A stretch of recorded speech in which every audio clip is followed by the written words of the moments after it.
아들 가족들이랑 여행 시작한 나흘째 나를 요양원에 내려주더군요. 갑자기 제주도 여행을 가자더니 3일 동안은 정말 잘해줬어요. 비즈니스석에 바다뷰 호텔에 맛있는 음식까지. 그런데 4일째 되는 날, 엄마, 일주일만 여기 계세요.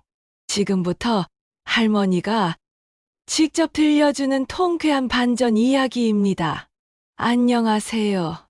저는 서울 성북구에 살고 있는 71살 김순옥이라고 합니다. 오늘 여러분께 제 이야기를 들려드리고 싶어서 이렇게 연락드렸어요. 정말 어이없는 일이 있었거든요. 저는 남편을 5년 전에 먼저 보내고 지금은 30평 아파트에서 혼자 살고 있어요. 큰아들 민수는 분당에서 살고 있고 작은딸 미영이는 부산에 시집가서 자주 보기 어려워요. 아들 민수는 대기업에 다니고 있고 며느리 영희도 직장을 다녀요. 손자 둘이 있는데 준호는 고3이고 준이는 중2예요. 요즘 아이들이 워낙 바빠서 할머니 집에 놀러 오는 일은 거의 없지요. 보통 한 달에 한두 번 정도 안부 전화를 받는 게 전부였어요. 그런데 말이에요. 며칠 전에 정말 이상한 일이 있었어요. 저녁에 뉴스를 보고 있는데 갑자기 민수한테서 전화가 왔어요. 엄마, 안녕하세요. 저 민수예요. 응, 왜? 무슨 일이야? 보통 때 같으면 엄마 건강하시죠? 뭐 필요한 거 없으시죠? 이런 형식적인 인사만 하고 끝나곤 했는데 그날은 달랐어요. 엄마, 우리 여행 한번 가실래요? 제주도 어떠세요? 아, 정말 깜짝 놀랐어요. 민수가 여행을 제안한 건 정말 오랜만이었거든요. 아니, 솔직히 말하면 민수가 결혼하고 나서는 한 번도 없었던 것 같아요. 여행? 갑자기? 네, 그냥요. 엄마 혼자 계시니까 답답하실 것 같아서요.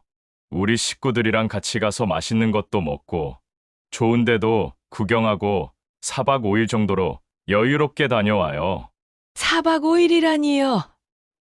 저희 아들이 언제 이렇게 호탕했나 싶었어요. 평소에는 어머니 날에 꽃 하나 사다 주는 것도 아까워하던 아이가 말이에요. 그런데 더 이상한 건 수화기 너머로 들리는 며느리 영희의 목소리였어요. 여보, 좋다고 하셔? 어머님께 꼭 가시라고 해봐. 이 소리를 듣고 정말 의심스러웠어요. 영희는 결혼한 지 20년 동안 저와 밥 한 번 같이 먹자고 한 적이 없는 사람이거든요. 전화를 받아도 어머님, 민수 바꿔드릴게요라고 빨리 남편에게 넘기는 게 일상이었는데 말이에요. 엄마, 계세요? 응, 있어. 근데 갑자기 웬 여행이냐? 돈도 많이 들 텐데. 괜찮아요. 제가 다 준비할게요. 엄마는 그냥 편하게 오시기만 하면 돼요. 호텔도 좋은 곳으로 잡을게요. 호텔이라니요. 저는 평생 검소하게 살아왔어요. 여행이라고 해봐야 교회 단체 여행이나 경로당에서 가는 당일치기 나들이 정도였는데 호텔까지 예약해준다니 정말 믿어지지 않았어요. 그런데 준호랑 준이는? 애들 학교는? 준호는 고3이라 입시 때문에 못 가고 준이만 같이 갈 거예요. 중이니까 며칠 빠져도 괜찮죠? 손자 준이를 볼 수 있다는 말에 마음이 조금 움직였어요. 요즘 아이들은 바빠서 할머니 집에 놀러 오는 일도 거의 없었거든요. 그래, 좋기야 하지. 근데 정말 괜찮겠냐? 물론이죠. 엄마, 내일 모레부터 출발할 건데 내일 짐 싸는 거 도와드리러 갈게요. 전화를 끊고 나서도 계속 이상했어요. 아무리 생각해봐도 민수가 언제 이렇게 다정했었나 싶더라고요. 그리고 영희까지 뭔가 바뀐 게 있나 싶었어요. 그래도 한편으로는 기대되는 마음도 있었어요. 제주도도 한번 가보고 싶었고, 손자랑도 함께 가면 좋겠다 싶었거든요. 나이 들어서 의심만 하고 살 수는 없잖아요. 그 다음 날 정말로 민수가 와서 짐 싸는 걸 도와줬어요. 그것도 정말 세심하게 말이에요. 엄마, 옷은 여유롭게 가져가세요. 제주도 날씨가 변덕스럽대요. 응, 알았어. 그런데 너 오늘 회사는? 아, 연차 냈어요. 엄마 여행 준비하는 게 더 중요하죠. 연차를 냈다고요? 민수는 평소에 연차 하루 쓰는 것도 아까워하던 사람이었는데 말이에요. 심지어 제 생신에도 회사 일이 바빠서라며 못 온 적이 한두 번이 아니었거든요. 그리고 영희도 따라왔어요. 정말 오랜만에 보는 며느리였죠. 어머님, 안녕하세요. 오늘 정말 기대되세요? 응, 그래. 고맙다. 어머님, 이것 좀 드셔보세요. 영희가 가져온 건 제가 좋아하는 약과였어요. 어떻게 알았는지 모르겠지만 정말 깜짝 놀랐어요. 이걸 어떻게 알았냐? 아, 민수가 어머님이 약과 좋아하신다고 해서요. 민수가 제가 뭘 좋아하는지 알고 있었다는 것도 신기했어요. 보통 때는 관심도 없던 것 같았는데 말이에요. 다음 날 아침 정말로 제주도로 출발했어요. 김포공항에서 비행기를 타는데 민수가 이코노미가 아니라 비즈니스석 표를 끊어놨더라고요. 야, 이거 너무 비싸지 않냐? 괜찮아요. 엄마 오늘만큼은 편하게 가세요. 비행기에서도 준이가 계속 저한테 말을 걸었어요. 할머니, 제주도 처음 가보세요? 응, 할머니도 처음이야. 너는? 저도 처음이에요. 아빠가 말이에요. 할머니랑 같이 가면 더 재미있을 거라고 했어요. 정말 이상했어요. 평소 민수는 아이들한테 할머니 집에 가자고 한 적도 별로 없었는데 갑자기 할머니와 함께하는 여행이 재미있다고 했다니요. 제주도에 도착해서 호텔을 보고 또 한 번 놀랐어요. 바다가 보이는 멋진 리조트였거든요. 민수야, 이런데 너무 비싸지 않냐? 그냥 모텔 같은 데서. 엄마, 걱정 마세요. 이미 다 예약했어요. 엄마 방도 바다, 뷰로 잡아놨어요. 첫째 날에는 성산일 출봉에 갔어요. 민수 팔을 잡고 천천히 올라가도록 도와줬어요. 엄마, 천천히 가세요. 무리하지 마시고. 아니야. 나 아직 건강해. 이 정도는 괜찮아. 그래도 조심하세요. 정상에 올라가서 바다를 보는데 정말 예뻤어요. 준이가 제 사진도 많이 찍어줬고요. 할머니, 여기서 한 장 더 찍어드릴게요. 그래. 고마워, 준이야. 둘째 날에는 한라산 중턱까지 갔어요. 민수가 등산용품 가게에서 등산화까지 사줬어요. 엄마, 이걸 신으시면 편하실 거예요. 야, 이런 건 너무 비싸잖아. 괜찮아요. 엄마가 편하시면 돼요.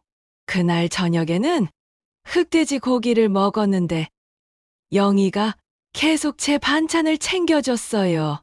어머님, 이거 드셔보세요. 제주도 특산품이래요. 어머님, 물 더 드릴까요? 정말 이상했어요. 평소 같으면 밥을 먹어도 각자 알아서 먹었는데 그날은 저를 모시는 것처럼 행동하더라고요. 셋째 날에는 우도에 갔어요. 배를 타고 가는데 민수가 제가 멀미할까봐 걱정하면서 계속 물어봤어요. 엄마, 괜찮으세요? 멀미 안 하세요? 괜찮다. 괜찮아.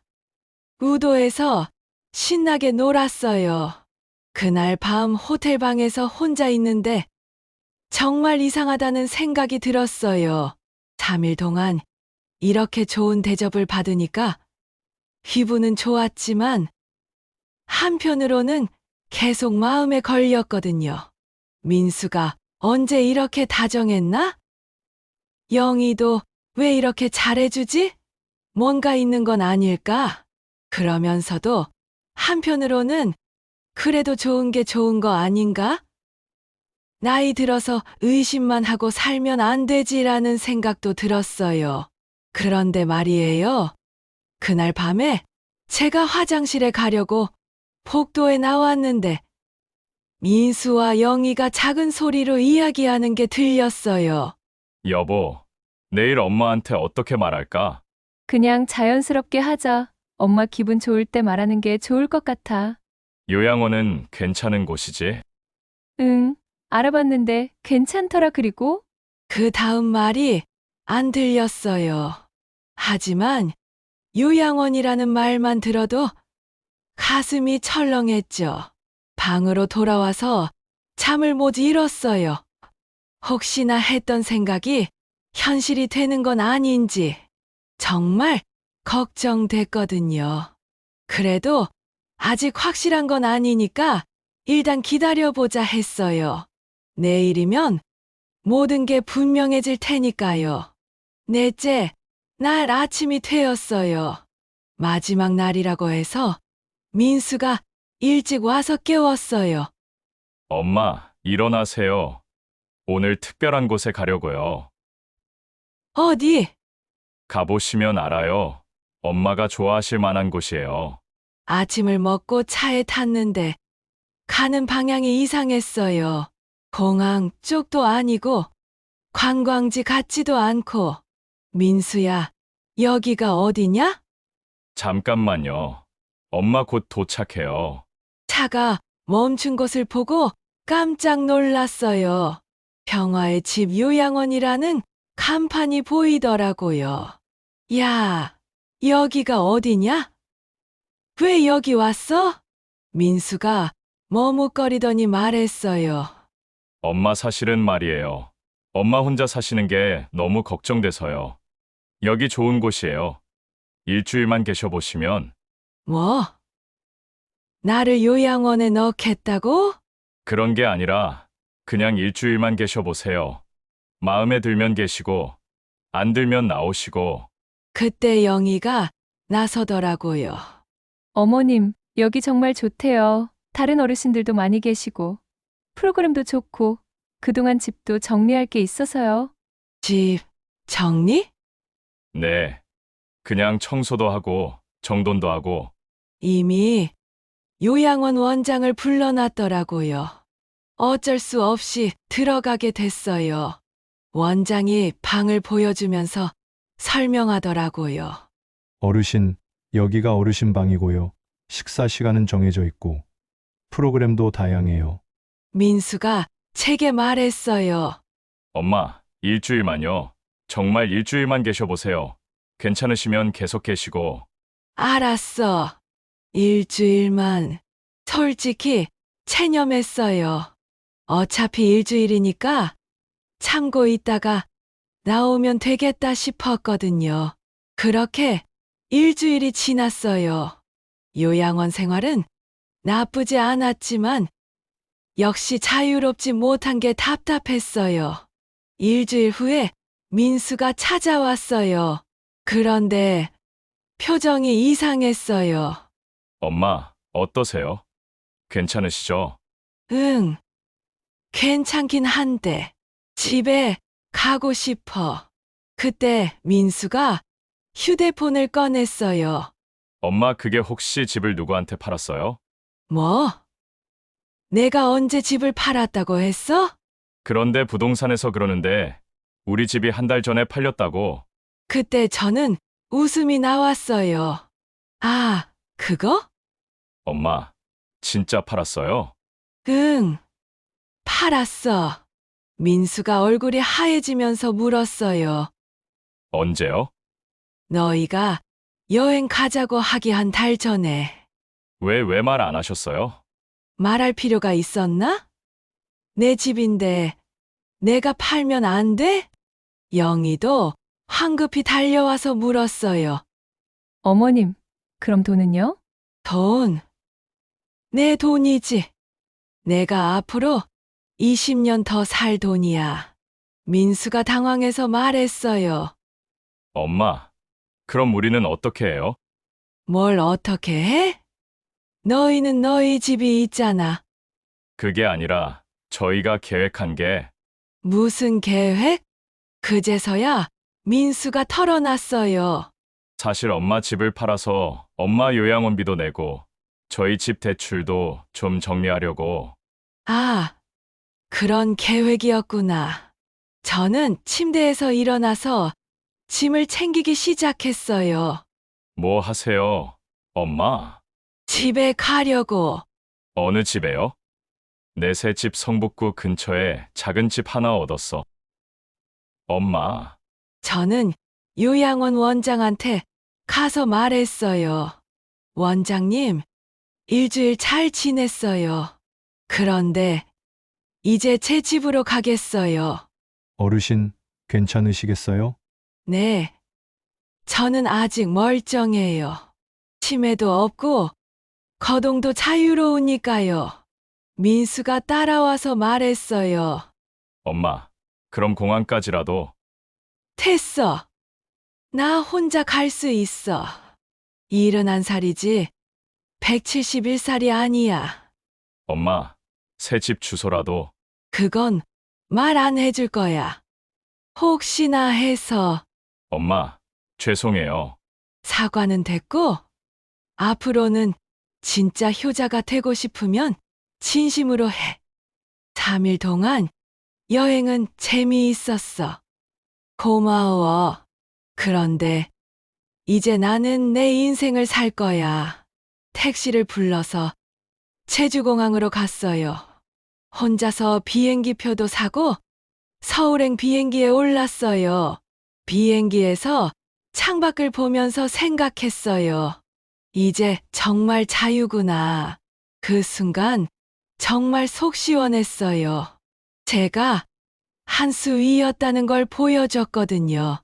서울로 돌아와서 제 새 집에 도착했어요. 작지만 깔끔한 집이었죠. 그리고 바로 순자한테 전화를 걸었어요. 순자야, 나야. 순호가 여행 잘 다녀왔어? 응, 잘 다녀왔어. 그런데 내가 말한 대로였어. 뭐가? 민수가 정말로 나를 요양원에 넣으려고 했어. 집도 팔려고 하고. 아이고, 정말 내가 뭐라고 했어? 요즘 자식들이 그렇다니까. 사실 순자가 미리 경고해줬거든요. 한 달 전에 제가 민수네가 갑자기 친해지려고 한다고 얘기했을 때 말이에요. 순호가 조심해. 우리 옆집 김씨 할머니도 그랬거든. 아들이 갑자기 효자 노릇하더니 결국 요양원 보내고 집 팔아버렸어. 설마 우리 민수가 그러겠어? 모르지. 요즘 애들이 부모 재산만 노리는 경우가 많다니까. 미리 대비해놔. 그때는 순자 말이 과하다고 생각했는데 정말 그렇게 되더라고요. 순자야, 내 말대로 미리 집 팔아놔서 다행이었어. 그래. 어디로 이사했어? 성북구 근처 작은 집이야. 너도 놀러와. 좋지. 그런데 민수는 뭐래? 아무 말도 못하지. 자기 계획이 다 틀어졌으니까. 순자가 웃으면서 말했어요. 속 시원하겠다, 그래. 그렇게 해야 해. 우리가 바보가 아니라고. 맞아. 우리 세대가 무시당할 나이가 아니야. 그 후로 민수한테서 전화가 몇 번 왔어요. 엄마, 새 집 주소 좀 알려주세요. 왜? 또 무슨 계획이라도 있어? 그런 게 아니라 그냥 안부라도 확인하고 싶어서요. 안부는 전화로도 충분해. 주소는 당분간 알려줄 생각 없어. 엄마, 민수야, 엄마가 바보인 줄 알았지? 71살이지만 아직 정신 멀쩡해. 앞으로 20년은 더 살 건데 내가 원하는 대로 살 거야. 죄송해요, 엄마. 사과는 됐고 앞으로는 진짜 효자 되고 싶으면 진심으로 해. 속셈 있는 친절은 금방 들통나. 요즘 저는 정말 자유롭게 살고 있어요. 새 집 근처에 경로당도 있고 문화센터에서 요가도 배우고 있어요. 순자랑 다른 친구들도 자주 놀러 와서 즐거워요. 그리고 가끔 준이한테서 문자가 와요. 할머니, 안녕하세요. 새 집은 괜찮으세요? 응, 할머니 잘 지내고 있어. 너도 공부 열심히 해. 할머니, 언제 뵐 수 있어요? 할머니 집 정리가 좀 되면 그때 놀러 오렴. 준이는 죄가 없으니까요. 나중에 진짜 할머니를 그리워할 때 만나주려고 해요. 지금 생각해보니까 순자 말이 맞았어요. 미리 대비해놔라는 말이 제 인생을 구했거든요. 만약 그때 순자가 알려주지 않았다면 정말로 요양원에 들어가서 제 집까지 빼앗겼을 거예요. 그래서 저는 다른 할머니들한테도 이 이야기를 해주고 있어요. 제 이야기는 여기서 끝이에요. 끝까지 들어주셔서 감사해요. 여러분, 오늘 순옥 할머니의 이야기 어떠셨나요? 정말 속 시원하셨다면 좋아요 버튼 한번 눌러주세요. 여러분의 좋아요가 저에게 큰 힘이 됩니다. 그리고 구독 버튼도 꼭 눌러주시면 이런 재미있고 시원한 이야기들을 더 빨리 만나보실 수 있어요. 오늘도 들어주셔서 감사하고 다음에 또 재미있는 이야기로 찾아뵙겠습니다. 모두 건강하시고 행복한 하루 보내세요.